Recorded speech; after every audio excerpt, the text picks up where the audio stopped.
এরপরে প্রশ্ন হলো মাজারে সেজদা করা যাবে কিনা। এই সেজদা কার জন্য নিবেদন করতে হবে? এই কপাল কার জন্য নিবেদন করতে হবে? আল্লাহর জন্য। এই কপাল ইমানদার কখনো আর কারোর জন্য নিবেদন করতে পারে? কেন পারে না? কারণ শিরিক হবে। কারণ তাতে কি হবে? শিরকের অপরাধ সবচেয়ে ভয়াবহ কেন জানেন? এই যে মাজারে আমরা সেজদা করি, অনেকে মাজারে অনেকে দোয়া করে, মাজারে অনেকে মানত করে, মাজারওয়ালাকে আল্লাহর আসন দেয়। এটা সবচেয়ে বড় অপরাধ, আল্লাহ সবচেয়ে রাগান্বিত কেন জানেন? আমি একটা উপমা সবসময় দেই। আজকে আমাদের এই প্রোগ্রামে যদি দেশের মহামান্য প্রেসিডেন্টকে যদি দাওয়াত দেওয়া হয়, উনি যদি আজকে গেস্ট থাকেন, অথবা প্রধানমন্ত্রীকে দাওয়াত দেওয়া হয়, ওনার জন্য একটা চেয়ার রাখা হয়, একটা ফুলের তোড়া রাখা হয়, একটা ফুলের মালা রাখা হয়, বর্তমান কিছু আইটেম রাখা হয়। পাশাপাশি যদি এই এলাকার একজন চৌকিদার ওনাকে যদি স্টেজে আনা হয় এবং একই রকমের চেয়ার রাখা হয়, একই মাপের চেয়ার, একই রকমের ফুলের মালা, একই রকম ফুলের তোড়া দিয়ে একই রকমের প্রটোকল যদি তাকে দেওয়া হয়, একই রকমের সম্মান যদি দেওয়া হয়, তাহলে প্রেসিডেন্ট প্রধানমন্ত্রী যারা গেস্ট হিসাবে আসছেন ওনাদের কাছে বিষয়টা কিরকম লাগবে? শুধু খারাপ। প্রেসিডেন্ট প্রধানমন্ত্রীকে দাওয়াত দিয়ে যদি আপনি একটু ফুলের তোড়াটা একটু কম দামা দেন বা চেয়ারটা একটু নর্মালও হয়, তাতেও এত রাগ হবে না যত রাগ হবে এই আচরণটা দ্বারা, যে আমি রাষ্ট্রের সর্বোচ্চ পদে থাকা মানুষ, আমার অধীনস্থের একজন সাধারণ একজন মানুষ, তাকে তুমি আমার মতো প্রটোকল দিলে, এটা তো আমার অপমান করলা। ঠিক না বে ঠিক? অথচ প্রধানমন্ত্রী প্রেসিডেন্টও মানুষ আর চৌকিদারও উভয় কি মানুষ, হয়তো পদের বেশ কম, এই তো, আর তো কোনো বেশ কম নাই।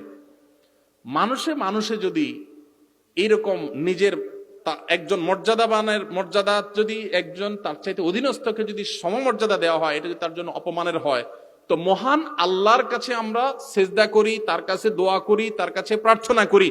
এখন মানুষের সাথে মানুষের যদি এত আপনার বেশকম থাকে, তাহলে স্রষ্টার সাথে সৃষ্টির বেশকম কত বেশি, যে স্রষ্টার কাছে যে ইবাদত করেন, তারে যে কপাল দেন, তারে যে সেজদা করেন, একই জিনিস যদি ওই মাজারওয়ালার কাছে করেন, মাজারওয়ালা কি স্রষ্টা না সৃষ্টি? সে কি মালিক না গোলাম? তাহলে গোলামকে যদি আল্লাহর মতো মর্যাদা দেন, তাহলে এটা আল্লাহর জন্য কত বড় আল্লাহ রাগান্বিত হওয়ার কথা। আল্লাহকে তো অপমান করা যায় না, মানে আল্লাহকে অপমান করার হীন চেষ্টা কত জঘন্যভাবে হয়। এই জন্য শিরকের এই অপরাধটা আল্লাহর কাছে সবচেয়ে বড় অপরাধ।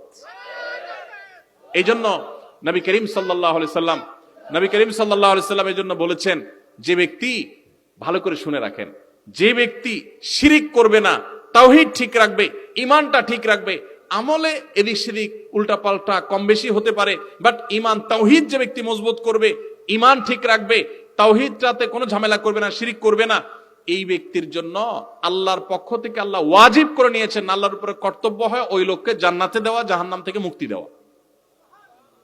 বান্দার হক হলো, আল্লাহর হক হলো আল্লাহর ইবাদত করবেন, আল্লাহর সাথে শিরিক করবেন না, আর এটা হলো আল্লাহর হক। আর আল্লাহর এই হকটা যদি আপনি আদায় করেন, তাহলে বান্দা হিসাবে আপনার হক হয়ে যাবে, আল্লাহ আপনার জন্য কি করবে? জান্নাত দিবে, জাহান্নাম থেকে মুক্তি দান করবে। আল্লাহ আমাদের সবাইকে শিরিক থেকে বেঁচে থাকার তৌফিক দান করুন। এই জন্য কোনো মাজারে সেজদা করা যাবে, কোনো মাজারে সন্তান চাওয়া যাবে, কোনো মাজারে ব্যবসার উন্নতি চাওয়া যাবে না, কারণ এগুলো চাওয়ার জায়গা না। চাইতে হবে কার কাছে? একমাত্র আল্লাহর কাছে। একমাত্র আল্লাহর কাছে। আপনি আল্লাহ ছাড়া এরকম কোন আল্লাহর বান্দার কাছে চাইতে পারেন না।